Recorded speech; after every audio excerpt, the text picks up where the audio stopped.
Nous sommes sur l'aéroport international de Kaboul, sur la zone où est implantée la coalition et qui porte le nom de Kaya. Vivre à Kaya, c'est vivre et travailler dans un contexte international, au milieu d'à peu près 5000 personnes, autour des Américains, et rassembler une grande majorité des pays européens, à laquelle il faut ajouter la présence de nations comme la Mongolie ou l'Australie. Cette mixité, même si elle n'est pas une constante dans le travail, reste une expérience enrichissante à vivre. Le Bateliko est localisé sur 3 emprises.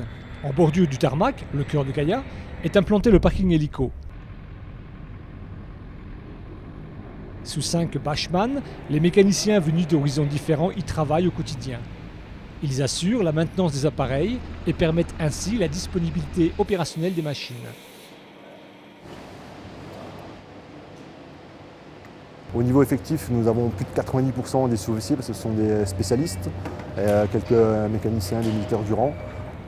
Donc ces gens-là sont heureux ici en opération où ils sont concentrés sur leur cœur de métier, où ils font de la maintenance tous les jours pour la disponibilité opérationnelle des machines. C'est une plus-value pour eux parce qu'ils se sentent vraiment utiles ici, encore plus qu'en métropole, en faisant leur métier du mieux qu'ils peuvent au service des troupes qui sont seules. Avoisinant le parking, le bâtiment PC accueille l'ensemble des personnels du bataillon.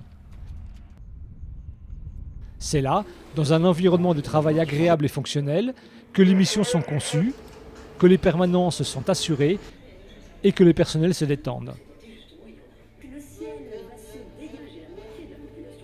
Enfin, à quelques centaines de mètres du PC, le bâtiment vit, où sont logés en chambre double tous les personnels français de Kaya. Et pour répondre à votre question légitime, mesdames, les chambres doubles ne sont pas mixtes. Cette localisation, quelque peu éloignée des 2 autres emprises, permet cette coupure franche et nécessaire entre travail et repos. Le soir, en quittant son poste, rien de plus agréable que de flâner devant les PX. Ils sont les poumons, les Champs-Élysées de Kaya, l'endroit fashion où il faut être. La vie est très différente de la vie en France. D'abord, on voit toujours la même chose. Donc ça peut paraître anodin, mais même si on est bien installé, même si on mange bien, c'est quand même toujours le même type de nourriture. On voit toujours les mêmes bâtiments, on est rythmé par les mêmes horaires.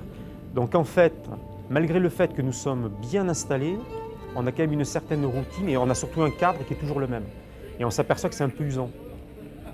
Le Bateliko est un melting pot, une mixité de personnel, de l'armée de l'air comme de l'armée de terre.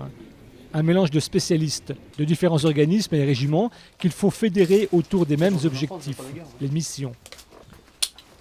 Alors elles sont assez simples, assez répétitives, mais exigent beaucoup de professionnalisme. Alors il y a l'appui, il y a la mission d'appui qui est la mission qui est la plus valorisante pour les équipages, avec la MEDEVAC, j'y reviendrai tout à l'heure, qui consiste à aider les forces afghanes qui sont sur le terrain, qui montent et qui planifient leur mission. Et nous sommes là pour les assister et les aider quand il y a des accrochages, ou quand ils ont besoin de reconnaissance sur les axes, avec nos gazelles par exemple, être appuyés par les tigres.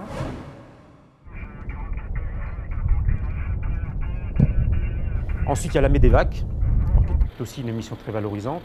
En fait, la mission consiste à récupérer des gens du terrain qui ont été attaqués, qui sont blessés, alors soit des militaires français, soit des militaires afghans ou ponctuellement des civils.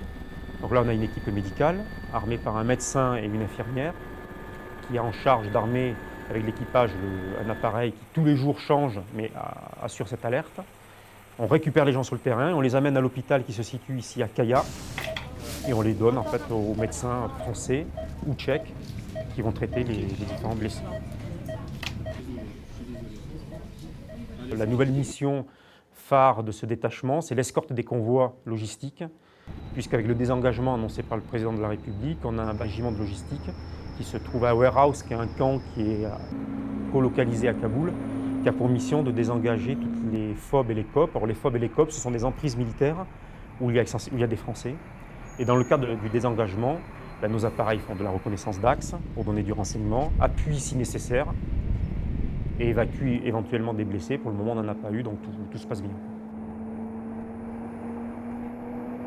Il y a également les transports d'autorité. Alors les transports d'autorité, il faut savoir quand même qu'ils ont une mission très importante actuellement, qui est d'assurer le lien entre les Afghans, l'armée afghane, les autorités locales afghanes les gouverneurs par exemple, les chefs de province. Et donc effectivement les autorités ont un gros travail de pédagogie à faire et donc se déplacent forcément beaucoup pour aller discuter avec ces interlocuteurs qui sont là pour mettre un peu d'huile dans les rouages et pour que tout se passe bien. En fait, on fédère les gens, effectivement, comme vous l'avez dit, sur la mission.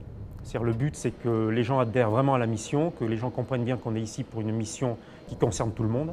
Et à partir du moment où les gens ont bien compris cela, en fait, on s'aperçoit que ça aide quand même beaucoup et toutes les énergies sont concentrées en fait, vers la même chose. On s'aperçoit quand même qu'il y a certains fondamentaux dans la vie militaire qui marchent à chaque fois, quoi.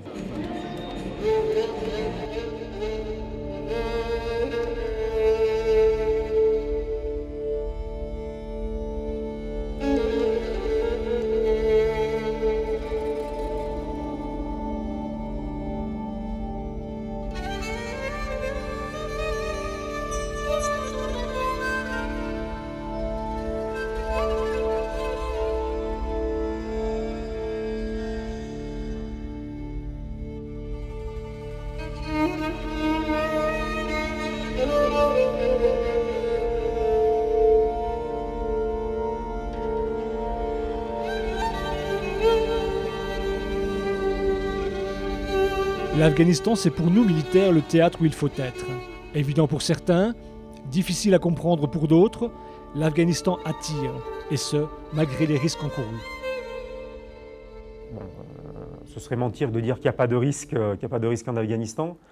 Mais enfin, en toute honnêteté, on s'aperçoit que tous les dispositifs qui sont mis en place, que ce soit sur Kaya, que ce soit pendant les patrouilles en ville ou pendant les exercices, tout est fait pour que la situation soit la plus juste possible.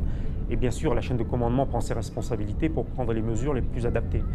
Donc en fait, ça veut dire quoi? Ça veut dire prendre en amont beaucoup de renseignements sur la situation tactique locale, mais que ce soit également pour se déplacer en véhicule, pour les gens de chez nous qui se déplacent en véhicule, parce qu'il faut bien comprendre qu'il n'y a pas simplement les hélicoptères.